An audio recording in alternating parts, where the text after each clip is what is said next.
সঙ্গীত মানে সাথে বসতে চাই তাহলে কি করতে হবে? সঙ্গীত সঙ্গীত বা আপনি সাথে বসে আপনি যে বললেন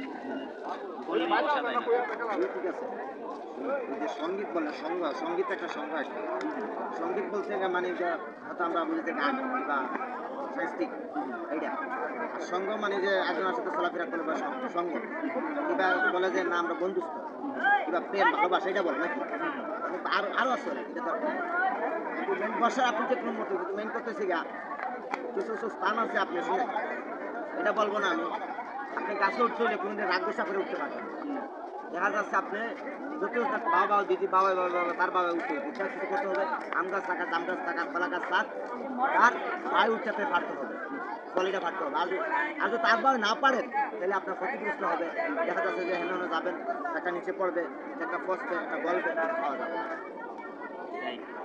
এইভাবে মানুষের ক্ষেত্রে যদি আল্লাহ পাক 18,000 সৃষ্টির সাথে জাতি হিসাবে যদি তারপরও গাছে বলছে প্রাণী বলছে আমি তাকে সহ্য করি আমি তাকে শ্রদ্ধা করি কেন বলছে সে বলছে যে আমি তার জন্য সব প্রস্তুতি কেন প্রস্তুতি বলছে সে যে কেন প্রস্তুতি কেন প্রস্তুতি সে বলছে না আমি তাকে সবসময় বাঁচাইতে চাই কেন আমি তার মালিক যে আমাকে সৃষ্টি করছে আমি তাকে আগে ওয়াদাবদ্ধ করিয়া আসি যে আমি যদি থাকি পৃথিবীতে যেখানে পৃথিবীর যে কোনো প্রান্তে থাকি না আমিও বাঁচবো তাকেও বাঁচবো এখন দেখা যাচ্ছে আমি মরে গেলাম তাকে বাঁচাইতে পারলাম না এই সৃষ্টি আমার করিয়া না মেনে সেতে এইটা দেখেন একটা গাছ যদি জিতা হয় সেটা কিন্তু ডালপালা পাতা ছাড়েই একটা ছাড়া দুটা ছাড়েই কারণ তার প্রতিদ্বন্দ্বী একটা জিনিস থাকে আমরা বলি যে না এটা তো গাছপালা এতগুলি ডাল ছাড়ছে দুটা তিনটা ছাড়ছে কেন না না না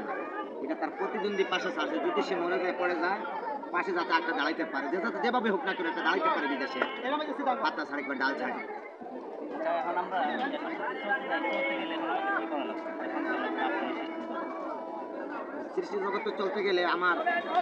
আইন বাউন্ডারি আছে মানে সম্পূর্ণ আপনার আইন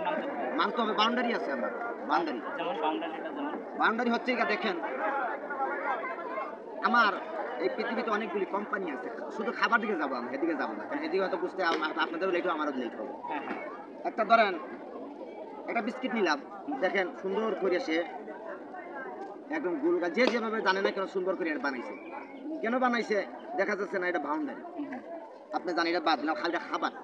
একটা খেলার মাঠে যান তারপর একটা সুন্দর করে মাপটাপ দিয়ে এটা বাউন্ডারি কেন তারপর আমরা বুঝতে চাই দেখা যাচ্ছে যে লেপারি তাকার যে কোনো বাইরে গেলে সে আইন একটা করে কেন এটা বাইরে গেছে এটা আইন করে আউট কিংবা কন্যা এরকম করে একটা তোরে এটা করে বলেই পৃথিবীতে সবকিছু বাউন্ডারি আছে বাউন্ডারি ছাড়া কিচ্ছু নেই বাউন্ডারির ভিতরে থাকবেন যে কোনো সে আপনার বিপদ আপদে মুক্তি পাবেন যে বাউন্ডারি ছাড়া যাবেন আর কোনো থাকবেন বিচার আজীবন যুগে যুগ চলবে তো আপনার বাউন্ডারি সম্বন্ধে আমি জানতে চাইছি যে আপনার বাউন্ডারির একটা আইডিয়া দেন আগে তো বললাম এই যে বাউন্ডারি বললাম না আপনি দলিল পড়বেন দেখেন কাগজগুলি কি সুন্দর ডইন আপনি রুল দিবেন সুজা ব্যাখ্যা নেই সুজা লিখবেন আপনি সুজা কোরআন পড়বেন দেখবেন যে আপনার সুজা লাইন দিছে ব্যাখ্যা নেই কিন্তু তুমি আমি ব্যাখ্যা করতেছি এইটা আর কিছু নেই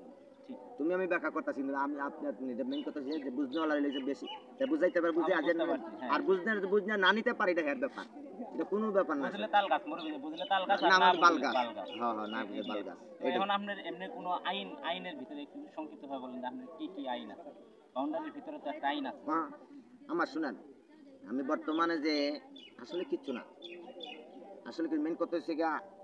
দেশ আগে পৃথিবী চলছে যে সালাম চলক না চলছে কয়েকদিন আগে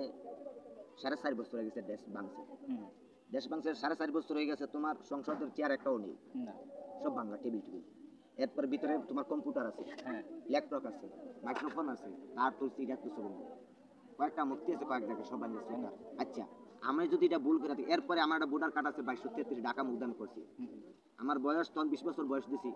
দাড়ি মুখ কিছু নেই এরম দাগটা কিন্তু স্বর্ণ কালার দাগ টাকা কালো কালার একটা শার্ট কালো একটা দাগ আছে পোশাকের খুব সুন্দর আর কি হ্যাঁ শার্টটা